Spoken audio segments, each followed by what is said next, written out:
नमस्कार, स्वागत है आप सभी का। मैं हूं आपके साथ हितेश व्यास। हमारे खास इलेक्शन बुलेटिन देख रहे हैं आप। 23 में प्रदेश, 24 में देश।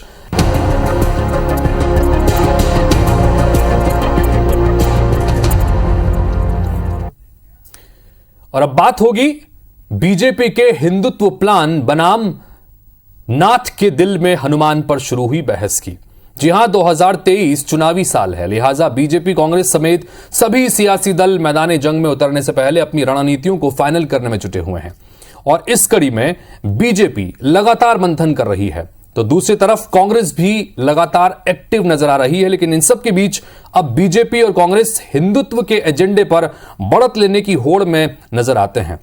पहले आपको दो तस्वीरें दिखाते हैं, इन दो तस्वीरों को देखिए। पहली जो तस्वीर है वो बैठक की है, दिल्ली में कार्यकारिणी की बैठक है, जहां बीजेपी की राष्ट्रीय कार्यकारिणी की बैठक चल रही है, जिसमें मध्य प्रदेश, छत्तीसगढ़ समेत 9 राज्यों के, खासतौर पर वो राज्य जहां पर चुनाव होने वाले हैं, चुनावी राज्यों में होने वाले विधानसभा चुनाव में हिंदुत्व के मुद्दे को आगे बढ़ाने पर चर्चा की गई है। खासतौर पर ऐसी योजनाओं जिसमें खासतौर पर हिंदुत्व से जुड़े योजनाओं पर जहां काम किया गया है, उनको जनता के बीच ले जाने की बात कही गई है। कार्यकर्ताओं को साफ संदेश दिया गया है कि चुनावी राज्यों में हिंदुत्व के एजेंडे पर फोकस करें। दूसरी तस्वीर मध्य प्रदेश कांग्रेस के ऑफिशियल ट्विटर हैंडल से शेयर की गई एक पोस्ट की है, जिसमें पूर्व मुख्यमंत्री और पीसीसी चीफ कमलनाथ को सबसे बड़ा हनुमान भक्त बताते हुए लिखा है कि हनुमान के दिल में है सीताराम और कमलनाथ के दिल में है हनुमान। इस पोस्ट में रोज हनुमान चालीसा का पाठ करने का भी दावा किया गया है। कुल मिलाकर चुनावी साल है, बीजेपी और कांग्रेस दोनों के पास एक एजेंडा साफ तौर पर नजर आ रहा है, और वो है हिंदुत्व, जिसको लेकर आगे दोनों ही दल बढ़ना चाहते हैं। दोनों दल अच्छे से समझते हैं कि बहुसंख्यक वोटर्स को साधे बिना सत्ता हासिल करना मुमकिन नहीं है, या कम से कम आसान नहीं है। जिसने समझ लिया उसे प्रभु की कृपा स्वतः ही प्राप्त हो। और इस पर बातचीत करने के लिए हमारे साथ में इस वक्त 3 खास मेहमान जुड़ रहे हैं। हमारे साथ में भारतीय जनता पार्टी के प्रवक्ता राकेश शर्मा जी जुड़ रहे हैं। राकेश जी, स्वागत है आपका। साथ ही हमारे साथ में कांग्रेस पार्टी के प्रवक्ता विक्की खोंगल जी हैं। खोंगल जी, आपका भी स्वागत।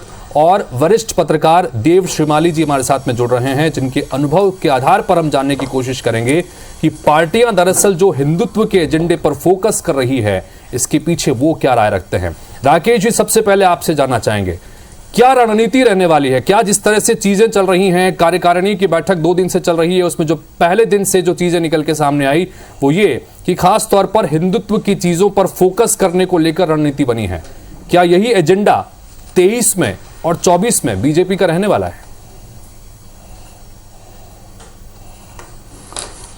देखिए हितेश भाई, मध्य प्रदेश में भारतीय जनता पार्टी का जो संगठन है पूरे देश में सबसे अच्छा संगठन माना जाता है। हमारे चुनाव आके समय हम चुनाव की तैयारी नहीं करते, पूरे 5 वर्ष हमारी चुनाव की तैयारी लगातार चलती रहती है। चुनाव में 2023 में जो चुनाव हो रहा है उसमें हम सबसे पहले मोदी सरकार ने जो गरीबी हितैषी काम किए हैं, देश के हित में जो काम किए हैं, मध्य प्रदेश की हमारी शिवराज सिंह चौहान ने जो काम किए, उसको लेकर हम जनता के बीच जाएंगे। आज सबसे बड़ा विषय है कि सबका साथ, सबका विकास और सबका विश्वास के नारे को लेकर भारतीय जनता पार्टी देश में भी काम कर रही है, प्रदेश में भी काम कर रही है। आज अगर बूथों की बात आती है तो भारतीय जनता पार्टी का संगठन है, इसलिए बूथ है और बूथ पे कार्यकर्ता है, और जहां हमारे को कमी महसूस हो रही है उन बूथों को और मजबूत करने के लिए हम लगातार काम कर रहे हैं। माननीय वीडी शर्मा जी व्यक्तिगत रूप से उन क्षेत्रों में जाएंगे, वहां बूथों पे बैठक करेंगे। इससे पहले आपने देखा, आपकी चैनल पे चला था कि मुख्यमंत्री शिवराज सिंह चौहान ने राजगढ़ में बूथ की बैठक ली थी, केंद्र के मंत्री नरेंद्र सिंह तोमर ने बूथ की बैठक ली थी। तो लगातार हमारे जो नेता माननीय सिंधिया जी ने बूथ की बैठक ली थी। तो हमारा तो नेतृत्व भी बूथ की महत्व को समझता है, और देवतुल्य कार्यकर्ता जो भारतीय जनता पार्टी है, राकेश जी कमर कस ली है। और आने वाले राकेश जी, जो बात आपने अपने शुरुआत में कही कि जो विकास के काम हुए हैं केंद्र सरकार के, उन विकास के कामों के साथ में, लेकिन क्या आपको लगता है कि जो रणनीति बन रही है उसमें ये चीजें निकल के सामने आ रही है कि हिंदुत्व से जुड़े काम जिन जिन राज्यों में बेहतर तरीके से हुए हैं उसे कार्यकर्ताओं के बीच और आम जनता के बीच ले जाने की जरूरत है? चाहे वो महाकाल कॉरिडोर की बात हो, चाहे वो काशी कॉरिडोर की बात हो, या अयोध्या में राम मंदिर का जिक्र हो, तो ऐसे में जिस विकास की आप बात कर रहे हैं वो एजेंडा क्या वाकई में पार्टी के पास में है जनता के बीच ले जाने के लिए? देखिए, जनता को चाहिए विकास, और विकास के दो पैमाने हैं, देश में माननीय नरेंद्र मोदी और मध्य प्रदेश में शिवराज सिंह चौहान। बात अगर आज आ रही है तो महाकाल कॉरिडोर हमारी सरकार में बना है, तो हम क्यों नहीं उसकी बात करें। और काशी विश्वनाथ को भव्य रूप अगर माननीय नरेंद्र मोदी जी ने दिया है तो हम उसकी बात क्यों नहीं करें।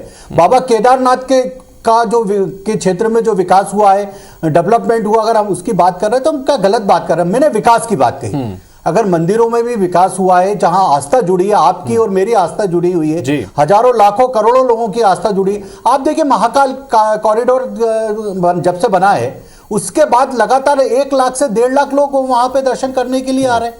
तो वहां के जो स्थानीय लोग हैं उनको रोजगार भी प्राप्त हो रहा है और उसके साथ साथ विकास का जो पैमाना विक्की कोंगल साहब, आपसे जानना चाहेंगे, जो ट्वीट आज हुआ है ऑफिशियल हैंडल से कांग्रेस पार्टी के कमलनाथ जी को लेकर कि हनुमान के दिल में सीताराम है और कमलनाथ के दिल में हनुमान है, क्या मकसद है, क्या मैसेज देने की कोशिश है, क्या एजेंडा नहीं लगता इसमें?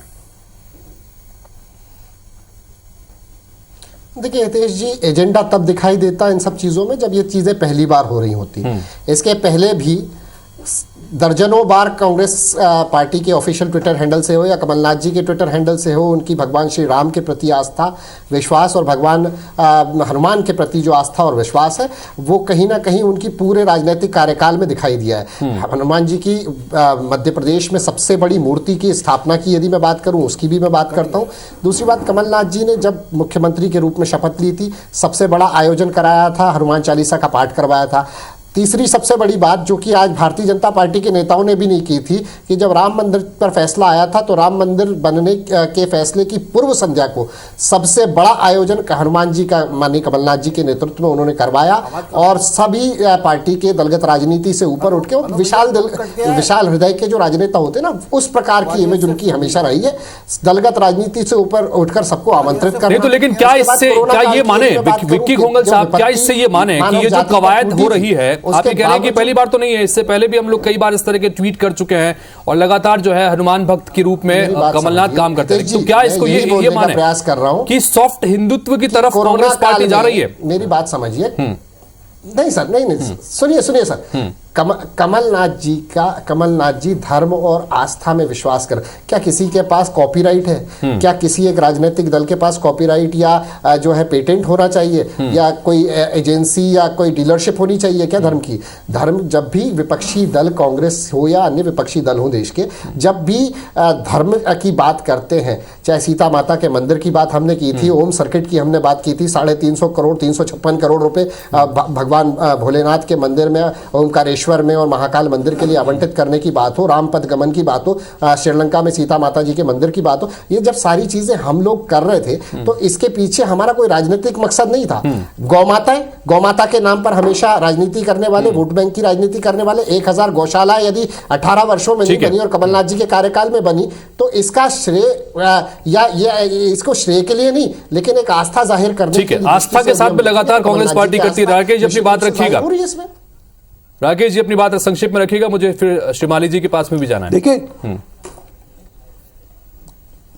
देखिए हितेश जी, हमें अच्छा लगता है कि आप मंदिर जाने लगे और सबको मंदिर जाना चाहिए, कोई दिक्कत नहीं है। पर प्रश्न जब यह उठता है कि जब कांग्रेस पार्टी कहती है कि राम काल्पनिक पात्र है, ये राम भक्त हनुमान भक्त कहां थे?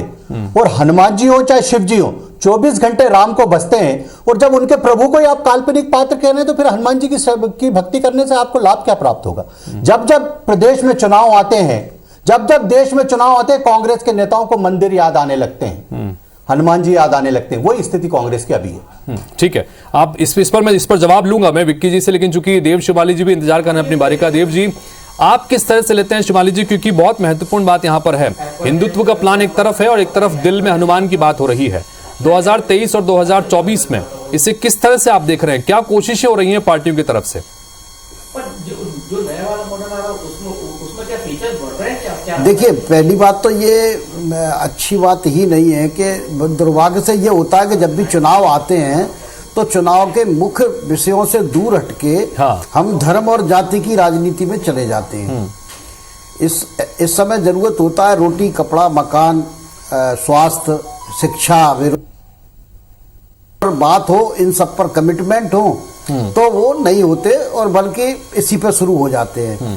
जहां तक धर्म का सवाल है तो भारतीय जनता पार्टी शुरू से ही निश्चित तौर पर वो हिंदुत्ववादी धारणा को आगे लेके चलती रही है और वो एक तरह से उसका इस पर विशेषाधिकार हो गया था। तो आप देखेंगे पिछले 10 साल से दूसरे दल भी इसको इसमें इन्वॉल्व हो रहे हैं और इस विशेषाधिकार को खत्म करने की कोशिश करते हैं।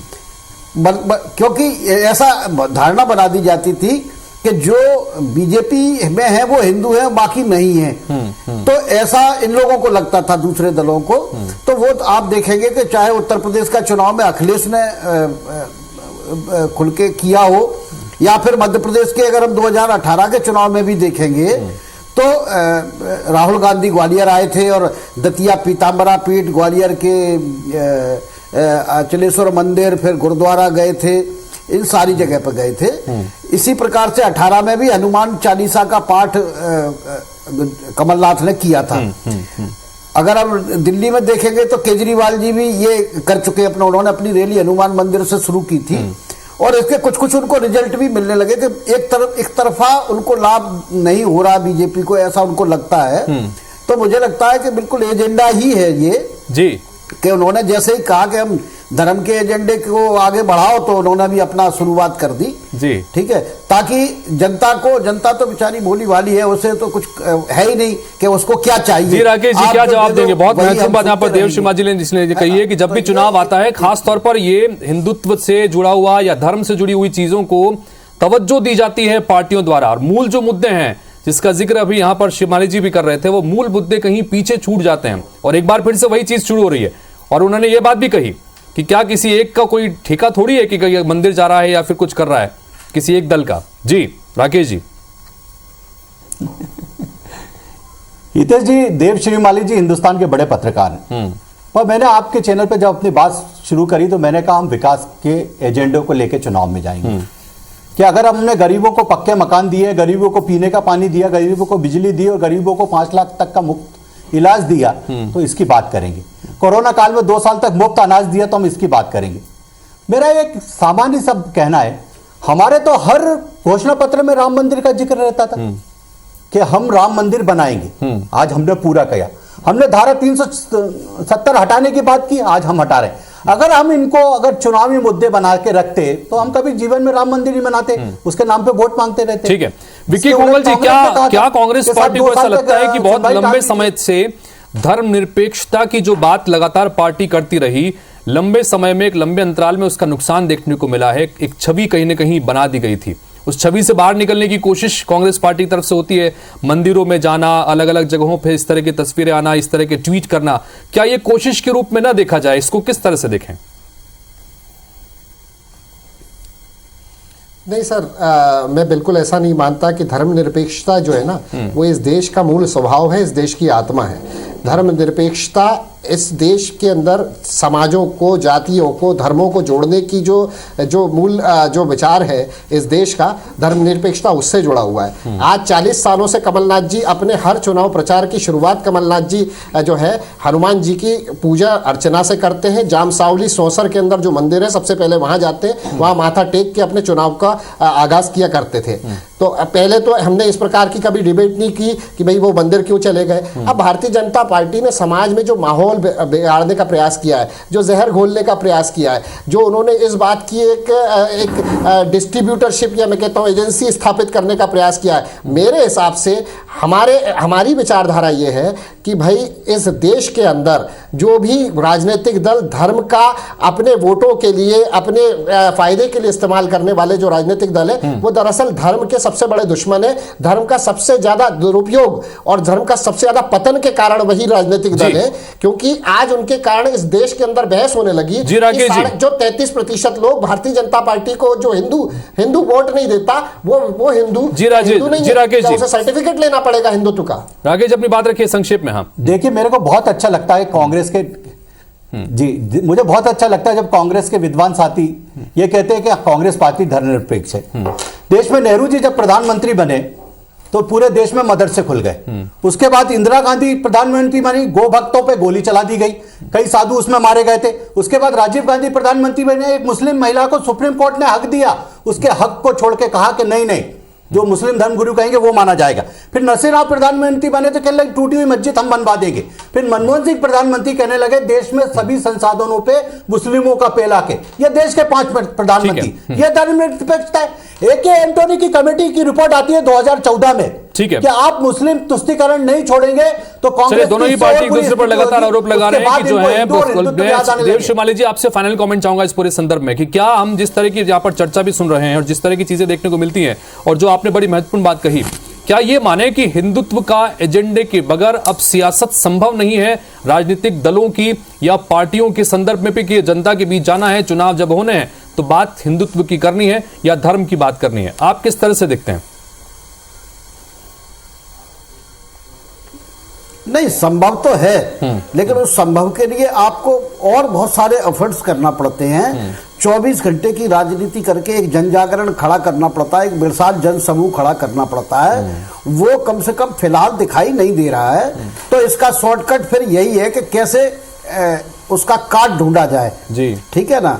एक तरीका होता है नई लकीर खींचना और एक तरीका होता है लकीर के साथ संघर्ष करना। तो ये लकीर के साथ संघर्ष करने का प्रयास है, क्योंकि उसके जैसे धर्मनिरपेक्षता की बात हम करें तो धर्मनिरपेक्षता के लिए उनको एक बड़ा वर्ग तैयार करना पड़ेगा ना। जब 1970 और 80 के दशक तक धर्मनिरपेक्षता का बोलबाला रहा जी, तब तक उनके वो समूह मौजूद था, लेकिन उसको ध्यान नहीं दिया गया, उसको कवर अप नहीं दिया गया, तो वो तितर बितर हो गया।